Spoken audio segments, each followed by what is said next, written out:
getting ready and understanding what we needed to do to win the game tonight, but also have to really congratulate St. Peter's for being here, because I've said forever, you don't take this tournament for granted, and for them to do what they did to finish the season strong and get here is a real compliment to their coaches, staff, and players, and but just really proud of the way our guys prepared, getting ready for this game, and the way we came out in the first half and really played well defensively, and I thought we settled in on offense, but a good performance by a lot of different guys.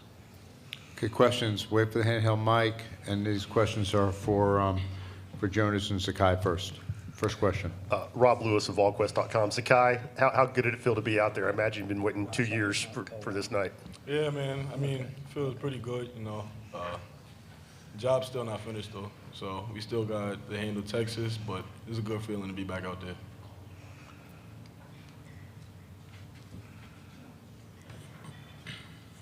Second row. Ryan Sylvia, Rivals.com. Zakai, just do you feel like it was important to have a win like this where you kind of leave no doubt to get back on track heading into this run? Yeah, well, I feel like we had to get our toughness back, and tonight I feel like we did from the jump and the entire game. We kept our foot on their necks, and, you know, St. Peter's is a good team. They're a really tough team, so we had to master their toughness and just play like that for the entire game. Rick Butler, Rocky Top Insider. Jonas, you had a couple shots fall early in the game. Just how important was that for you in sort of building that confidence early on? For me, it was just staying aggressive at all times. You know, Coach preached that to me a lot, so it was just really staying aggressive with that. Second row.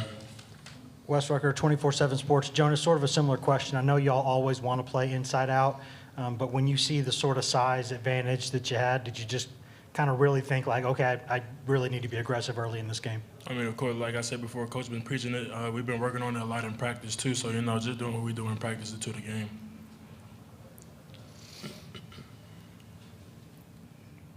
Front row. Zakai, anything stand out about Texas? I don't know if you've had a chance to look at them at all or see if their previous game. Yeah, well, Texas, you know, they're a good team. We still got to come out strong. We still got to be ourselves and just be a tough team. Good. Lauren Walsh, WSMV in Nashville. Zakai, I saw a stat that you're the first Tennessee player with a points assists double-double in the tournament in, I believe it said 50 years from ESPN. What goes through your mind when you hear that, and what does it mean to you to be part of history for the Vols in the tournament? Yeah, well, it's a really good feeling, but I got to thank my teammates because wouldn't be able to do it without them making shots, so got to really shout out them. Any other questions for the student athletes? Oh, yeah, and Coach Barnes.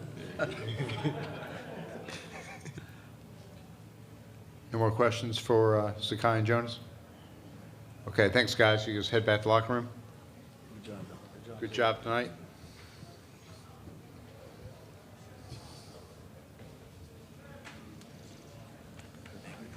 Yeah. Okay, questions for Coach Barnes? Front row. Hey, Coach, Thomas Jones of the Austin American-Statesman. Well, kind of two-part question. You've played Texas before, but now, you know, Rodney's their head coach. You guys have a good relationship. How difficult is it to play someone you have a good relationship with? And then the second part is, what stands out about this Texas team? Well, one, it is tough when you are playing against guys that have been a part of my career for a long time. He and Coach Haith, Chris Ogden, so many guys there that helped us while I was there and were a big part of our success there. So yeah, it's always tough when you do that because we all are close. We still, you know, we stay in touch with each other. We talk throughout the year. But when you look at them, the fact that you know, they one got one of the all-time great scorers that can get going, but I like their balance, and I haven't watched them a lot. I really haven't because I just want to allow myself to do that. I couldn't even tell you who's in our bracket right now other than when we came here, we knew it was the three teams other than ourselves. And but I have great respect for Rodney and Frank Haith and Chris Ogden, guys, again, and I know that they're going to be very well prepared, and it's never easy, but those guys probably know me as well as anybody, and they know how I think, and but I think if you ask both of us, would we rather be playing someone else, the answer would be yes. To our right. Aaron Beard with the AP. You mentioned you liked your team's focus, taking care of business, the way they came in. What did you, in the days leading up, I mean, I guess you don't always know exactly how your guys will start until they're out there, but did you see what you wanted to see all week leading up to tonight as well? We did. That's a really good. We did, because you know what, we were concerned because our league. I mean, I truly believe we had the most competitive league in college basketball this year. When you go down the last week, when you could end up in a 5-way tie for first place, and we really went at each other, and I was concerned about how hard we all had to fight at the end of the year, all fighting for a conference championship. But, and you know, we'd lost 2 in a row, and one game, I'm not saying, I don't think we played poorly, but we weren't our best. And then we played probably maybe our second worst half of the season in the tournament, but came back, and again, I really admire and appreciate our guys. You know, we're very transparent. We watched the whole game and talked about where we lost our focus with our game plan and why we splintered and what caused it. And so, yeah, those guys responded when we went back out on the court and went to work. They did respond, and just proud of again, they were really focused with what we need to get done. Third row. Hey, Rick. Mark Cannizzaro from the New York Post. How would you characterize your defensive performance tonight, particularly against Corey Washington, and how much of your size advantage do you feel like that smothered them a bit? Well, we do think that, you know, they're a team that, if you look at them, you know, they're really an inside two-point shooting team, and we worked hard on guard post-ups. We knew they were going to try to get there and back down, and we spent a lot of time not wanting to give them a lot of room to operate, and try to use our length when they wanted to pass out of it, make it hard for them to whip it to the other side. And I thought we really did a good job staying in those gaps early, and even when they run really good stuff. They're really well coached, and but we were focused on the details, and that was important. Then I do think our size has you know, helps us. There's no doubt in terms of deflections, trying to just take away those windows where they can whip it back to the backside. Then follow up. I do have one quick follow-on related a little bit.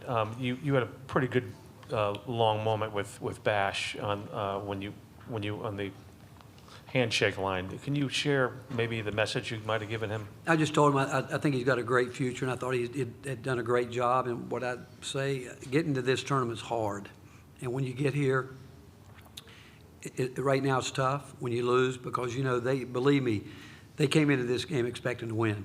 And there's no doubt with what they had done 2 years ago, and with a team that got it going here at the end, and you know, they hit us at a time when we played well. But I watched him, and as we were getting ready, and I'd met him years ago, I think when he was at St. Benedict's, and we talked about that for a second. But he's got a great future ahead of him. But his team's extremely well coached in the fact that he knows his team. He knew where he had to try to get them in spots just to win the game, and that's where, back to your first question, I think our length was a factor for us.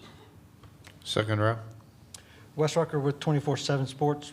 Rick, with Tobey there, what happened when he kind of went out for a while with the leg, and is he all right? Yeah, he's okay. You know, he felt like he had a little something with his, I think his right leg, hip up high or something. But yeah, we could have played him more, but you know, we decided not to, just to make sure, because you know, Tobey's one of those guys that sometimes he won't tell you the truth. He just wants to play so badly that we weren't going to take a chance with him, even though he felt like he could go a little bit more. They'd kept him, I think, warmed up out there in the hallway a little bit, but he could have played more, but we just decided not to do it.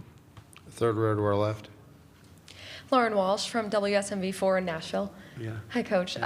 It seems like a bit of a nostalgia tour for you, back in your home state, now playing Texas. How do you balance some of the more sentimental things tied to your past with the task at hand to win? Well, I've got great respect for my time at the University of Texas, and I've got dear friends that they'll be friends until the day I die. And like I said, great relationships with much of that staff.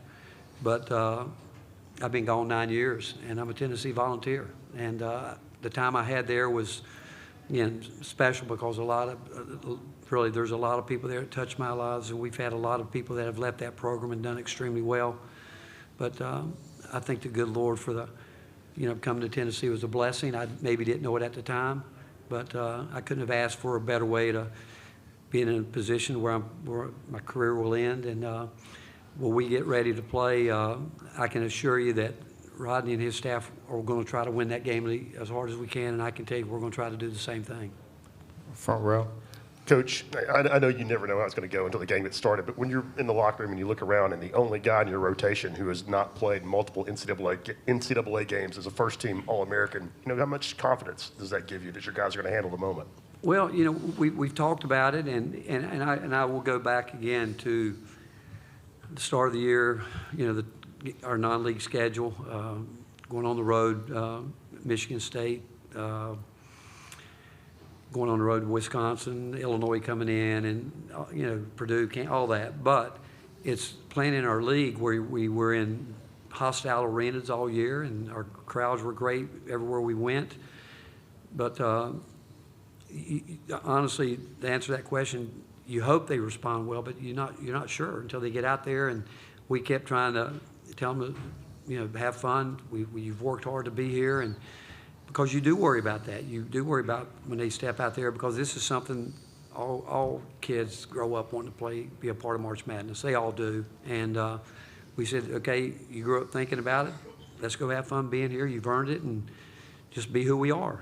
And so I really am proud of the focus these guys had coming in. I do think our older guys being here helps those guys too. Take three more questions. Back of the room, right? Thanks. Joe Rexler from The Athletic. Rick, were you happier with, I guess, the willingness to shoot when the shots were there from some of your shooters, and how important were the couple that Santi hit there in the game? Well, I think it is important. And, I tell Santi, he impacts the game in so many different ways other than that shows up on a stat sheet. But I said, the one thing about you, Santi, all I want you to do is make the right play. If the right play is to shoot it. And I thought he turned down the one he turned over, and I told him, I said, man, you shoot the ball. You made two. The right play is to shoot it, and that's all I want him to do. And the same with Jordan Gainey and all of them, just make the right play. And we got guys that we think can shoot the ball, and we want them to shoot it with confidence. That was something that we had echoed all week. We're going to take our shots. We're going to be aggressive. And, I just want to see them make the right play. And if it's to shoot it, just shoot it. And then we're in a position that, because we normally keep the floor spaced well, balanced well, that we can rebound the ball. It's when you turn down those shots when everyone's thinking you're going to shoot it, and they end up in turnovers. Third row, left. Rick Butler, Rocky Top Insider. Rick, what did you like from Jonas Aidoo tonight, and especially in those first couple minutes when he was able to see a couple early shots fall? He was aggressive. I thought physically he was, Jonas can shoot the ball, and I thought he got to his spots. But again, I thought his teammates knew where he was, and we hit him with some quick ball screens, and he got off of it pretty quick and got his feet set. Normally, when he gets his feet under him, he shoots a high percentage, but we need him to be aggressive, and he affects so much with his length on the defensive end. And I always tell him that you can do the same thing on offense if you just score before you get the ball, and that's mainly talking about footwork. And tonight I thought he was moving well and doing that. Last question. Rick, Mike Finger from San Antonio. In that decade that Rodney was on your staff, what did he do best, and what do you think he does best as a head coach? Well, Rodney was a high school coach, and he grew up. You talk about a guy that's living his dream. His dream job was always to be the head coach at the University of Texas. And I had a chance to. I got a call from Frank Haith one day. Frank was my associate head coach, and he said we knew we needed to hire someone. I can't remember who had left. Somebody on our staff had left for a head job, but Rodney had been offered a chance to work for Kelvin Sampson the year before, and Frank asked me. He said, "What would happen if Rodney took the job with Kelvin?" I said, "I won't hire him because of my respect for Kelvin." I said, Kelvin and I have known each other longer than I've known Rodney, and so if he goes to Oklahoma, I wouldn't even ask Kelvin to talk to him. And so Rodney, if I if I'm telling you right here, turned it down, and a year later we hired him. And he came in and worked extremely hard. I mean, a very detailed person, is going to dot the I's, cross the T's, and he's intense. He's a guy that's going to talk a lot about his teams being tough, hard-nosed, and but he did a lot of things, because the one thing that we've always done is, I've always told every guy we've ever hired, we're not trying to hire recruiters, but we want guys that do recruit, but we want coaches, and we want every guy to get up every day like it was his program and work that way, and Rodney did that. And I knew that he was going to do his job, just like all the guys that I've had with me, and he did a great job helping us win a lot of games. Okay, thank you, Coach. All right, thank you, guys. Ernie Nestor says hi. Yeah, tell Ernie I said hi.